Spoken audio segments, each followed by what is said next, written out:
कभी छाँव बनकर लहरों में, कभी नाव बनकर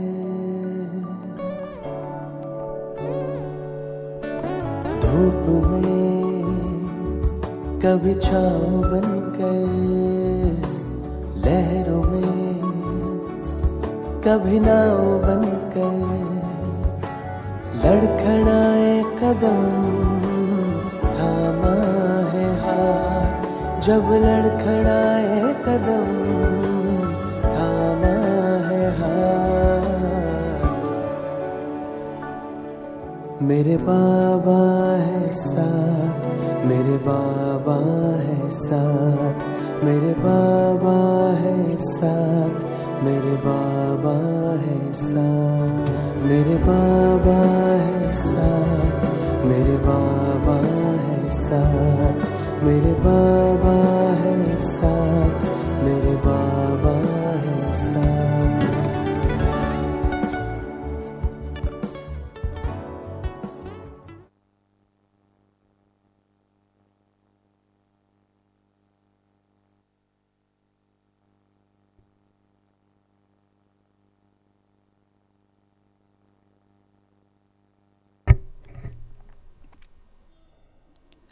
ओम शांति।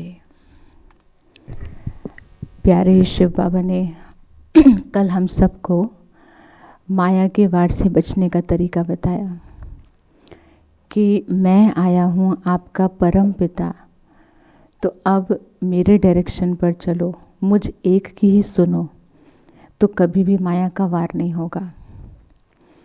साथ साथ में ऊंचा पद पाने के लिए, ऊंचा पद मतलब अपनी आत्मा की डिविनिटी जो हमने खो दी बाहरी पोस्ट पोजीशन को हासिल करने के चक्कर में, मेन जो ऊंचा पद है वो आत्मा का है, अपने देवत्व में रहना।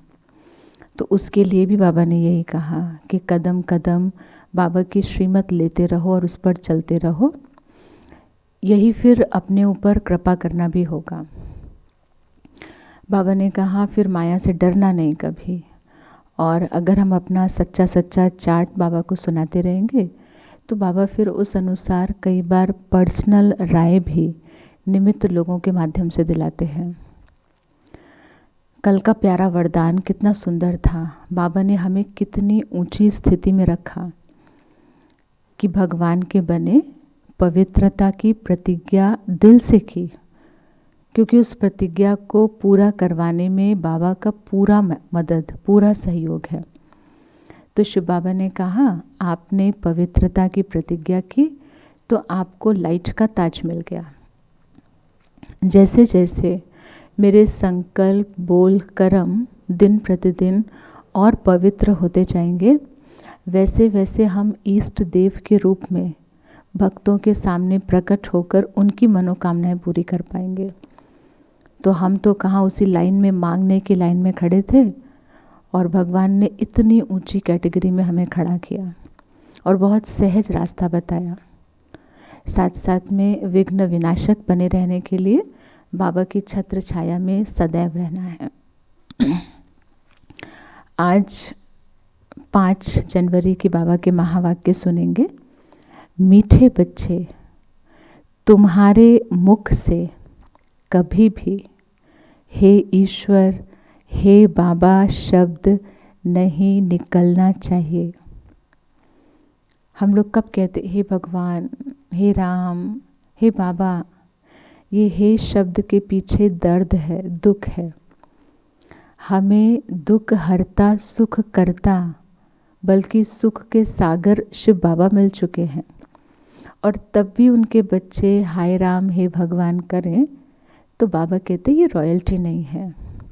इसीलिए आज के दिन पक्का करना, किसी भी बात में हे भगवान, हे बाबा नहीं कहना है। हमें तो वाह बाबा वाह सिखाया गया है।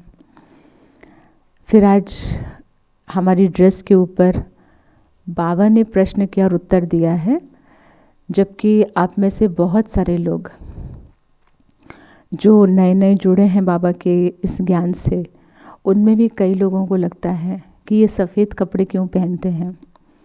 दुनिया में तो सच पूछो तो बचपन में तो हम लोग अगर एक सफ़ेद रुमाल भी पसंद करते थे तो उसे घर वाले कहते थे, रिजेक्ट करते थे, कौन धोएगा, इतना गंदा होता है। गंदे तो सारे कपड़े होते, दिखता वाइट में ही जल्दी है। भगवान के बने तो सबसे पहली बात हम बाबा का उत्तर और प्रश्न पढ़ देते हैं, फिर उसके बाद हम कुछ जनरल बातें भी इसके बारे में बता देते हैं जो बाबा ने हमें बताई है। बाबा ने पूछा आज का प्रश्न, तुम बच्चे सफ़ेद ड्रेस क्यों पसंद करते हो? ये किस बात का प्रतीक है? उत्तर है, अभी तुम इस पुरानी दुनिया से जीते जी मर चुके हो, इसीलिए तुम्हें सफ़ेद ड्रेस पसंद है। और किसी शरीर छूट जाता है तो उनके ऊपर भी सफ़ेद कपड़ा डालते हैं।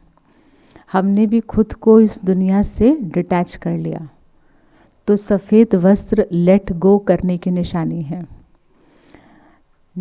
जाने दो इतना आसान नहीं है, दुनिया में जाने के बाद ही सब चीज़ें लेट गो हो जाती हैं, जीते जी कोई कर नहीं पाता। पर बाबा ने हमें जीते जी नया जन्म दिया, लौकिक रिश्तों को अलौकिक में परिवर्तन कर दिया, या यूँ कहें खुद का ही परिवर्तन हो गया, परिचय लौकिक से अलौकिक में बदल गया। तो बाबा ने कहा कि हम पुरानी दुनिया से जैसे कि बुद्धि से जीते जी मर चुके, तो उसी का एक यादगार है वाइट ड्रेस। दूसरा, आप लोगों ने सरस्वती जी को देखा है, उनको जो भक्ति मार्ग में भक्तों ने चित्र बनाए हैं तो उनको वाइट यूनिफॉर्म में दिखाया है, वाइट ड्रेस में। ये सफ़ेद कपड़ा पवित्रता का सूचक है, रॉयल्टी का सूचक है।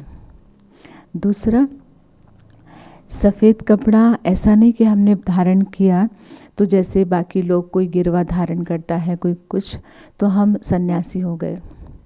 सन्यास हमने कपड़ों का नहीं किया, सन्यास तो हमने सिर्फ विकारों का किया। लेकिन ये हमारी यूनिफॉर्म है। यूनिफॉर्म मतलब यूनिफॉर्मिटी, एकता में सबको बांधे रखने वाले। सेंटर पर अलग अलग जगह से, अलग अलग क्लास से आए हुए हम समर्पित लोग होते हैं। अगर लोग अपने हिसाब से कपड़े पहनने लगें तो आधा टाइम तो इसी में चले जाएगा। किसी का बहुत हाई फाई, किसी का बहुत लो, किसी का बहुत कलर्ड, उसमें ही मन लगा हुआ, मैचिंग कर रहे हैं। तो शिव बाबा ने फिर ये भी कहा कि वाइट यूनिफॉर्म बना दिए, हमें कपड़ों के लिए भी संकल्प नहीं चलाने कि कल कौन सी मैचिंग का पहनने वाले हैं। ड्रेस उठाई, यूनिफॉर्म उठाई, पहनी और सेवा पर लग गए। तो सेवा के लिए भी है ये। दूसरा, हमें वापस अपनी आत्मा के इसी उज्ज्वलता को हासिल करना है। वाइट कपड़े का ध्यान रखते हैं ना लोग, जब सफ़ेद कपड़ा पहनते हैं तो ज़्यादा ध्यान रखते हैं। तो ऐसे ही बाबा ने भी कहा, ये कहीं ना कहीं इंडिकेटर है कि जैसे सफ़ेद कपड़े का हम ध्यान रखते हैं, ऐसे ही अपनी आत्मा का ध्यान रखें कि दिन में कहीं ऐसा कुछ मूड ना कर ले जो आत्मा पर कोई दाग लग जाए। तो ये कुछ चीज़ें हैं। सफ़ेद, दुनिया में तो लोग सफ़ेद को बहुत बुरा भी मानते हैं, स्पेशली हिंदूज़ में। दुनिया में उल्टा, हम पति परमेश्वर के हैं इसीलिए हम सफ़ेद पहनते हैं। सफ़ेद रंग में सातों रंग हैं, लेकिन दुनिया इसको बिल्कुल उल्टा मानती है। तो ये अपशगुन नहीं है, ये शगुन है। आजकल तो लोग वाइट को पसंद करने लगे क्योंकि मन को बहुत सुकून देता है ये। बाकी कोई ज़बरदस्ती नहीं है। यहाँ पर रहने वालों के लिए यूनिफॉर्म है, जो आने वाले हैं वो अपनी सिविल ड्रेस में भी आ सकते हैं और आते ही हैं। तो ये आज का प्रश्न उत्तर था। आज का जो धारणा के लिए सार है, बाबा ने उसमें कहा, भाई भाई की दृष्टि का अभ्यास करते हुए लौकिक बंधनों से तोड़ निभाना है। बाबा ने मुरली के बीच में बहुत प्रैक्टिकल, बहुत दुनिया की व्यावहारिक बातें बताई। हम लोग जब ब्रह्मा कुमारियों के या शिव बाबा के ज्ञान से हम नहीं जुड़े थे तो भी तो हम सारे कहते थे, जगह जगह स्लोगन्स लिखे रहते थे, ट्रांसपोर्ट व्हीकल्स पर लिखे रहते थे, हिंदू मुस्लिम सिख ईसाई आपस में सब भाई भाई, सबके लिए कहा था भाई भाई। तो ये ज्ञान तो हमको पहले से ही पता था, लेकिन कैसे भाई भाई वो बाबा के बनने के बाद पता पड़ा कि सभी आत्माएं हैं, सब आत्माएं परम धाम से ही आई हैं। किसी भी देश की आत्मा किसी और परम धाम से नहीं आई, चाहे वो इंडिया हो, पाकिस्तान हो, अमेरिका हो। धरती पर जितने भी प्राणी हैं, मनुष्य आत्माएं, उन सब की आत्माएं परम धाम से आई। तो एक ही घर के रहने वाले और सबके पिता परमात्मा निराकार हैं। फिर हम उन्हें शिव बाबा कहते हैं, कोई लाइट कहता है, कोई नूर कहता है। तो एकदम क्लियर हो गया कॉन्सेप्ट, एक ही पिता के एक ही घर में, चचेरे ममेरे भी नहीं, पिता के हम सारे बच्चे। तो आत्मा आत्मा भाई भाई। फिर जब शरीरों में आए तो मेल फीमेल डिवाइड हो गया, तो भाई बहन हो गए। फिर रिश्ते बन गए। तो रिश्तों में आज बाबा ने एग्जाम्पल दिया, स्पेशली सास है, पति है, तो पति को हम भाई नहीं बोलने लगेंगे, सास को हम बहन नहीं बोलने लगेंगे। जो रोल मिला है वो रोल प्ले करेंगे, लेकिन उस रोल में जो गंदगी दुनिया के हिसाब से हमने इकट्ठी कर ली, पति के लिए पति पत्नी के रिश्ते में विकार ही उनको रिश्ता बना करके रखता है। इस मान्यता से थोड़ा सा ऊपर उठ करके लक्ष्मी नारायण जैसे रिश्ते की खूबसूरती, सास के लिए कुछ मन में बांध लेना, तो इसके लिए बाबा ने कहा अंदर से समझना है कि सिर्फ रोल्स चल रहे हैं, अदरवाइज तो हम पवित्रता के सागर की संतान, पवित्र आत्माएं आपस में तो भाई भाई हैं। तो समझना है, लेकिन role as it is play करना है। दुनिया में क्या हो रहा है, दुनिया में समझते बहुत अंदर से गंदे गंदे थॉट्स आते हैं एक दूसरे के लिए। बाहर से कोई किसी को भाई बोलेगा, कोई किसी को राखी बांध रहा है, कोई कुछ कर रहा है, लेकिन अंदर से इम्प्योरिटी के थॉट्स, तो दैट इज़ नॉट राइट। तो बाबा ने यही कहा कि भाई भाई की दृष्टि का अभ्यास करते हुए लौकिक बंधनों से तोड़ निभाना है, बड़ी युक्ति से चलना है। कभी भगवान ने नहीं कहा गृहस्थी को छोड़ने के लिए, गृहस्थी तोड़वाने के लिए, बल्कि जिनके गृहस्थ जंजाल बन गए थे, जिनमें आपस में सेपरेशन होने वाला था, जहाँ बहुत कलह कलेश होती थी, भगवान का बनने के बाद उनके गृहस्थ आश्रम बन गए। इसीलिए युक्ति से चलना है, विकारी दृष्टि बिल्कुल नहीं जानी चाहिए। बस यही पराकाष्ठा है। दुनिया में अपवित्रता की पराकाष्ठा यहाँ तक कि भाई बहन, उनकी भी दृष्टिवृत्ति आपस में विकारी हो रही है। आज मासी के बच्चे, चाचा के बच्चे, इन लोगों को आपस में शायद छोड़ भी नहीं सकते। तो एक तरफ अपवित्रता इतनी पराकाष्ठा पर, जहाँ भाई बहन की एक दूसरे के लिए विकारी दृष्टि, तो फिर पवित्रता को भी इसी लेवल पर आना पड़ेगा, तब जाकर के अपवित्रता नीचे जाएगी। तो सिर्फ शिव बाबा ने कहा कि धरती पर जो इतनी ज़्यादा अपवित्रता बढ़ रही है, उसको रोकने के लिए कभी ये नहीं सोचना कि हम तो अपवित्र नहीं हैं, लेकिन ये जो पराकाष्ठा पर अपवित्रता जाती जा रही है, मैं इसको क्या कम करने में सहयोग दे सकती हूँ? बाबा ने कहा बिल्कुल। और वो सहयोग क्या है? आपस में पति पत्नी भी एक दूसरे के लिए पवित्र दृष्टिवृत्ति रखें, रिश्ता वही रहेगा, रिस्पेक्ट रिगार्ड और बढ़ जाएगा। ये दो सोल्स दोस्त की तरह हो जाते हैं, बहुत आपस में घनिष्ठता हो जाती है, घर का माहौल बहुत सुंदर हो जाता है। तो सिर्फ बाबा यही कहते हैं कि जब अपवित्रता अपनी पराकाष्ठा पर पहुंच गई, तो पवित्रता को भी उसी अगर लेवल पर ले आएंगे, तो हम जो कमज़ोर आत्माओं हैं, उस कमज़ोरी की वजह से वो इम्प्योरिटी में इन्वॉल्व हो रही हैं। अगर हमारी पवित्रता की वजह से किसी एक ने भी अपने डगमगाते कदमों को रोक लिया, तो उसका बहुत पुण्य जमा हो जाएगा। बाबा ने फिर कहा, शिव बाबा से अपनी पूरी प्रॉपर्टी लेने के लिए पढ़ाई अच्छी तरह करनी है। दुनिया में प्रॉपर्टी लेने के लिए लोग लड़ाइयाँ करते हैं, भाई भाई आपस में लड़ जाते हैं। और यहाँ प्रॉपर्टी लेने के लिए पढ़ाई अच्छी तरह करनी है, और हमारी पढ़ाई भी यही है, एक दूसरे को आत्मिक रूप से देखना और बाबा को याद करना। आज का वरदान है, कमज़ोरियों को फुल स्टॉप देकर अपने संपन्न स्वरूप को प्रख्यात करने वाले साक्षात्कार मूर्त भव। बाबा कहाँ से उठाकर हमें कहाँ ले जाना चाहता है। हमें अपनी कमज़ोरी पता, हमारे आसपास वालों को मेरी कमज़ोरी पता, भगवान को मेरी कमज़ोरी पता है, तब भी भगवान क्या कह रहे हैं, कमज़ोरियों को फुल स्टॉप देकर हमारा जो संपन्न स्वरूप रहा है, फिर हमको बाबा याद दिलाते हैं, उसको प्रख्यात करो तो साक्षात्कार मूर्त बन जाएंगे।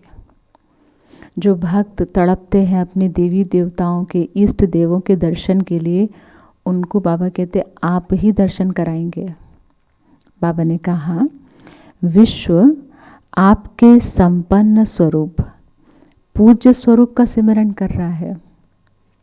हम तो अपनी कमज़ोरियों से परेशान हैं, कमज़ोरियों से दुखी हैं, लेकिन विश्व हमारे संपन्न स्वरूप को याद करके खुद को शक्तिशाली बना रहा है। तो ये हम भूल गए थे, इसीलिए डे बाय डे हम कमज़ोरियों की तरफ जा रहे थे, याददाश्त चली गई थी। उस परम ज्योति ने आकर यहाँ एक झटका दिया तो याददाश्त वापस आने लगी कि सचमुच ये कमज़ोरियों वाला रूप मेरा रूप नहीं है। जैसे बीमारी मेरी जन्म से आई नहीं थी, बीमारी आई और उसको दूर करने के लिए हम सारे जतन करते हैं, ऐसे ही मैं आत्मा जो हूँ, ये बीमारी है वर्तमान समय। क्रोध, ईर्ष्या, नफरत, चिंता, भय, दुख, ये बीमारी है आत्मा की। तो मैं आत्मा सदैव से बीमार थोड़ी थी, लेकिन जब मैं नीचे उतर रही थी तो मेरे जैसे सारे लोगों को बीमारी हो चुकी थी। तो हमको लगा शायद यही मेरी ओरिजिनलिटी है, हमारी याददाश्त चली गई थी।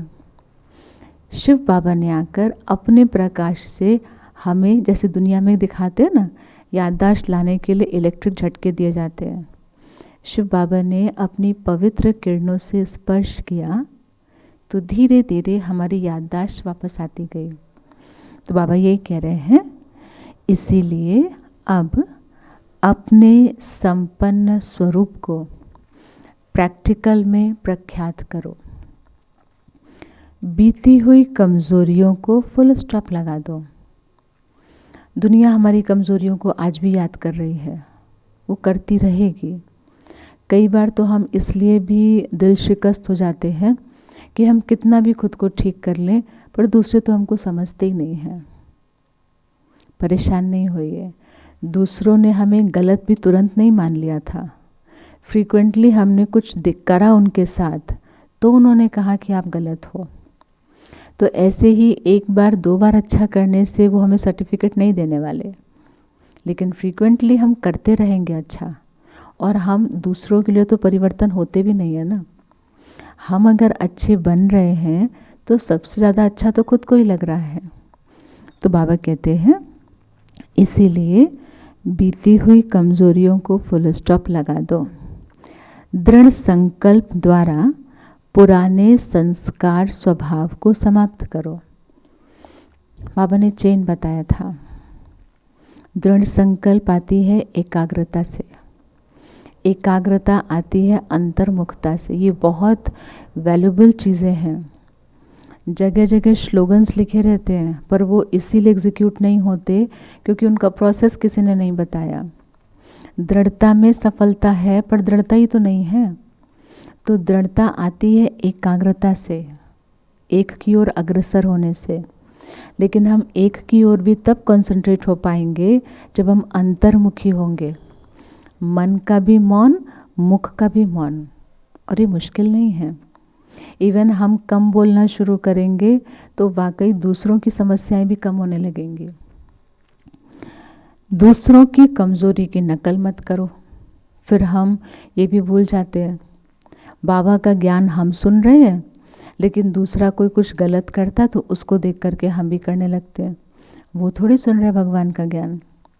और अगर कोई ऐसा है भी कि जो सुन भी रहा है और गलत भी कर रहा है, तो उनको देख करके भी हमें नहीं कमज़ोर पड़ना है। उनका रोल कुछ और होगा। मुझे किसी के पार्ट से कुछ लेना देना नहीं है। इवन मैं खुद को स्ट्रांग कर लूँगी तो जो ये कमज़ोर बच्चा मेरे क्लास में है, मैं इनको भी मदद करूँगी, ना कि थर्ड डिविजनर के साथ साथ मैं भी थर्ड डिविजनर बन जाऊँगी। अवगुण धारण करने वाली बुद्धि का नाश करो, दूसरों की कमज़ोरियों की नकल नहीं करो। अवगुण धारण करने वाली बुद्धि को अभी नाश कर दीजिए। सुनते सुनते महसूस करिए कि जो बुद्धि जजमेंटल है, दूसरों की नेगेटिविटीज़ को देख करके उनको सेव कर रही है, शिव बाबा की पवित्र किरणों से वो जल करके भस्म हो रही हैं। फिर दूसरी बात करना क्या है? दिव्य गुण धारण करने वाली सतो प्रधान बुद्धि को धारण करो। अभी फील करके देखिए, शिव बाबा की परम पवित्र किरणें मेरी आत्मा के थ्रू मेरी बुद्धि में ही समा गई और मुझे दिव्य बुद्धि का वरदान मिल गया। ठीक है। आज का श्लोगन है, अपने अनादि और आदि गुणों को स्मृति में रख उन्हें स्वरूप में लाओ। हम आपको पहले भी 5 स्वरूप का अभ्यास करा चुके हैं, तो उसमें तो 5 स्वरूप हैं, पर आज बाबा ने 2 विशेष कहे। परम धाम में मैं आत्मा कितनी पवित्र, कितनी शांति से भरी हुई, ये अनादि स्वरूप है। और आदि मतलब सत्युगी स्वरूप।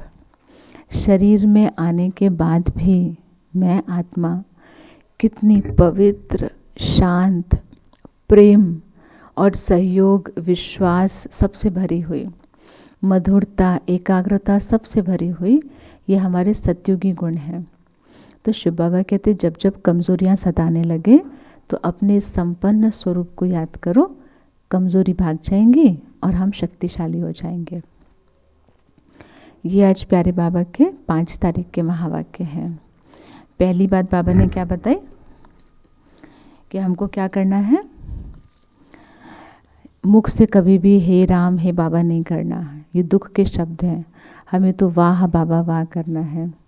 वाइट ड्रेस का रहस्य बताया। सरस्वती जी ज्ञान की जो प्रतीक है, यानी ज्ञान भी बुद्धि में धारण तब होता है जब हम प्योर और सिंपल होते हैं। साथ साथ में बाबा ने आज भाई भाई की दृष्टि का अभ्यास करने के लिए कहा और बाबा से पूरा प्रॉपर्टी लेने के लिए अच्छी तरह पढ़ाई करनी है, ना कि लड़ाई करनी है। और कमज़ोरियों को समाप्त करने के लिए अपने संपन्न स्वरूप को याद करिए। कमज़ोरी धारण करने वाली बुद्धि का नाश कर दीजिए, किसी की कमज़ोरी की नकल नहीं करिए। दिव्य गुण धारण करने वाली बुद्धि को धारण करो और अनादि और आदि गुणों को याद रखो, तो हम फिर से वैसे ही गुणवान बन जाएंगे। कल का बाबा का कदम था सबके स्नेही, सबके सहयोगी। आज का बहुत सुंदर और बहुत हल्का कर देने वाला कदम है, सदा फल की इच्छा से मुक्त, इच्छा मात्रम अविद्या बनो। कई बार ये सुन करके लगता है कि इच्छाओं को मारने के लिए कहा जा रहा है, क्योंकि कहीं ना कहीं ये एहसास भी हो चुका है सभी को कि हम लोगों के जीवन की 80% प्रॉब्लम्स का कारण हमारी इच्छाएं ही हैं, पर वो छूट नहीं रही है। बाबा ने कहा इच्छा मात्रम बनो, फल की चिंता नहीं करो, तो भी कई बार लगता है कि यार इतना त्याग करना पड़ेगा। लेकिन ये बहुत समझदारी वाले लोग ये वाला काम बहुत आसानी से कर लेते हैं। क्यों इच्छाएं नहीं रखनी है, कर्म करते जाना है, क्योंकि कर्म का बीज ऐसा है, हम इच्छा नहीं भी रखेंगे तो उसका फल 100% मिलेगा। आप सोच के देखिए, कोई एक व्यक्ति किसी व्यक्ति को सुपुर्द करता है अपने आप को, उस पर विश्वास करके, उसे पता है कि इनके पास जाएंगे तो मुझे कुछ सोचना नहीं पड़ेगा और मेरी आवश्यकताएं तो कम से कम पूरी होती रहेंगी। ब्रह्मा बाबा को निश्चय हो गया था अब मुझे भगवान चला रहे हैं, तो जब भगवान चलाए और हम फिर भी अपने मन की इच्छाएं रखें तो ये अपनी प्राप्तियों को कम करना है। तो इसीलिए ये त्याग की बात नहीं है, ये समझदारी की बात है कि इच्छा चीज़ भी क्या होती है उसके लिए भी हम इग्नोर हो जाए, हमें पता ही नहीं हो। क्योंकि मेरे पिता मेरे टाइम से पहले ही मुझे मेरी आवश्यक और जो मेरी आत्मा को उन्नति में ले जाने वाली चीज़ें हैं वो हमें पहले ही दे देते हैं। ओम शांति।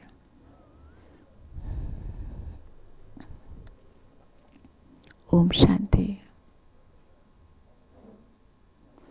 मस्तक पर विराजमान मैं आत्मा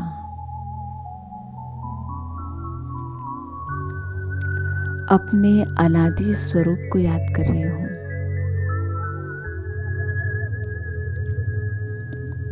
जब मैं परम धाम में थी, अनादि शिव पिता के पास,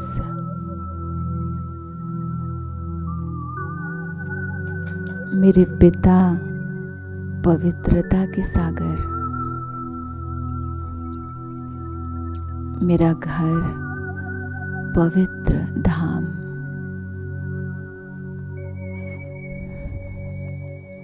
मैं आत्मा उनके साथ परम धाम में कितनी पवित्र थी।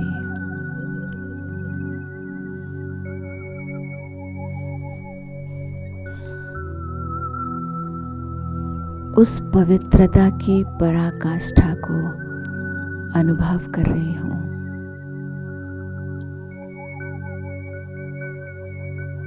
पवित्रता के सूर्य सामने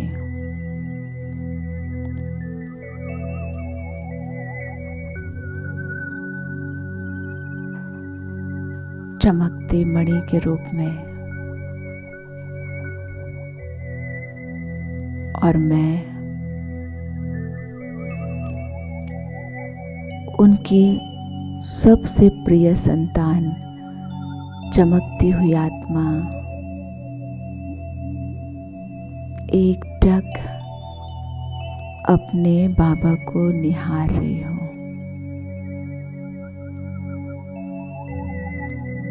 और अपनी पवित्रता को अनुभव कर रही हूँ।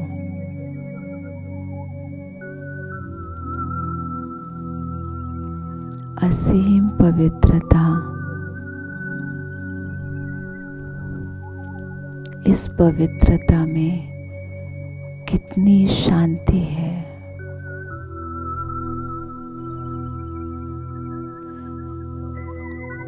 इस पवित्रता में कितनी शक्ति है।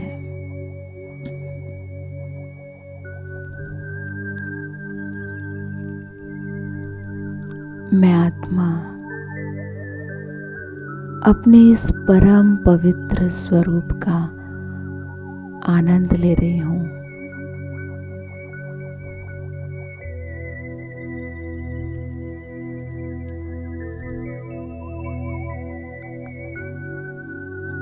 इस पवित्र दुनिया, पवित्र घर,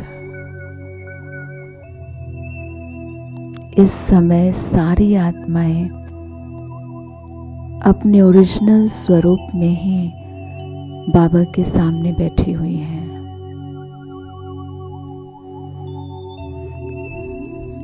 अभी किसी का पार्ट धरती पर नहीं था। सभी आत्माएं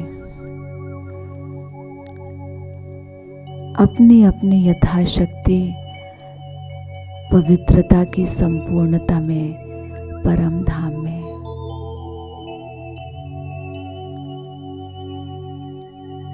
मैं देव कुल की आत्मा अपने परम पिता से पवित्रता की प्रॉपर्टी लेकर कुछ देव कुल की आत्माओं के साथ धरती पर आ रही हूँ।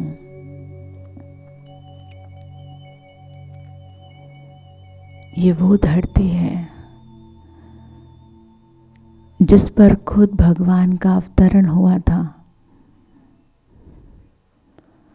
और उसी धरती को पवित्र बनाने के लिए, धरती की मनुष्य आत्माओं को पावन करने के लिए संगम पर भगवान का अवतरण हुआ था। वो धरती कितनी खूबसूरत दिखाई दे रही है।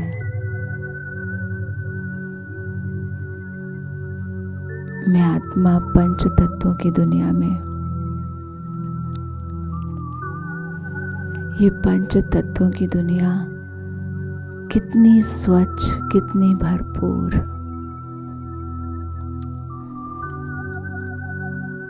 सोने हीरे के भव्य महलों में मैं आत्मा देव कुल में जन्म ले रही हूँ। जन्मते ही मेरा मस्तक चमक रहा है।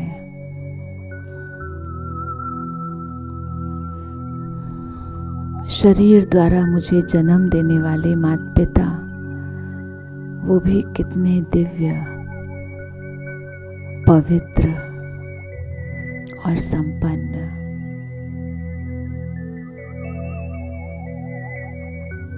खुशियों के झूले में, सोने के पालने में झूल रही हूँ।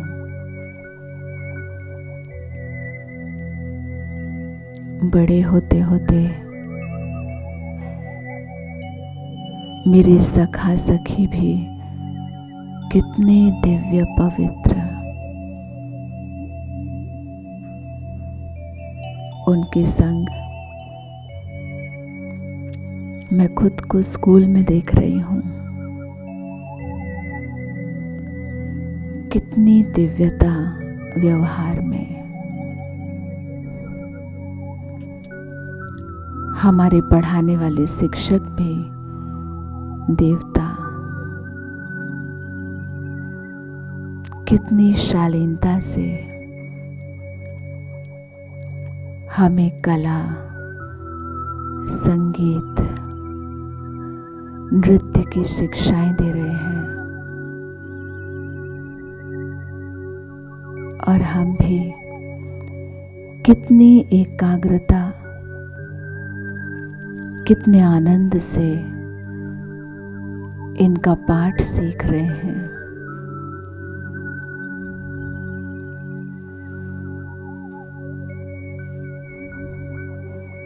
बुद्धि कितनी दिव्य है, हर बात को एक बार में ग्रहण कर रही है।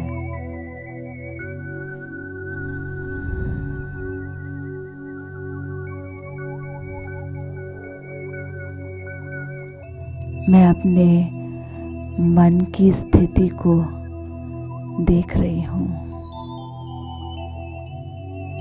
कितनी प्यारी और कितनी न्यारी।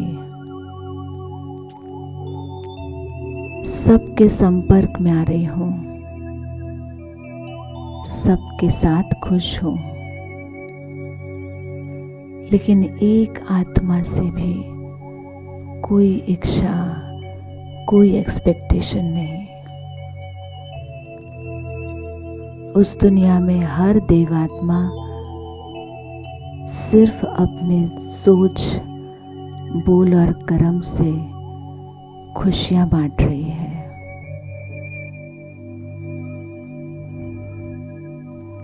आज मैं जिस शरीर में हूँ, मस्तक पर बिठाकर त्रिकालदर्शी शिव बाबा ने मुझे मेरा वर्तमान भी कितना खूबसूरत दिखाया।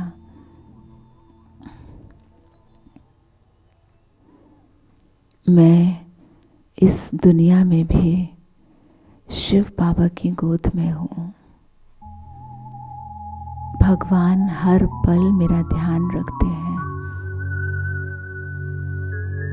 अपनी किरणों की छत्र छाया में रखते हैं। मेरा भूत, मेरा वर्तमान, मेरा भविष्य अति सौभाग्यशाली रहा है और आगे भी रहेगा। इस सौभाग्य का आधार है पवित्रता। बस मैं आत्मा इस संगम युग पर अपने आप को हर सेकंड पवित्रता की शक्ति से भरपूर करती जाऊंगी। इसी श्रेष्ठ संकल्प के साथ वापस अपने कर्म क्षेत्र पर दुआएं देने और दुआएं लेने के लिए फिर से तैयार हूँ।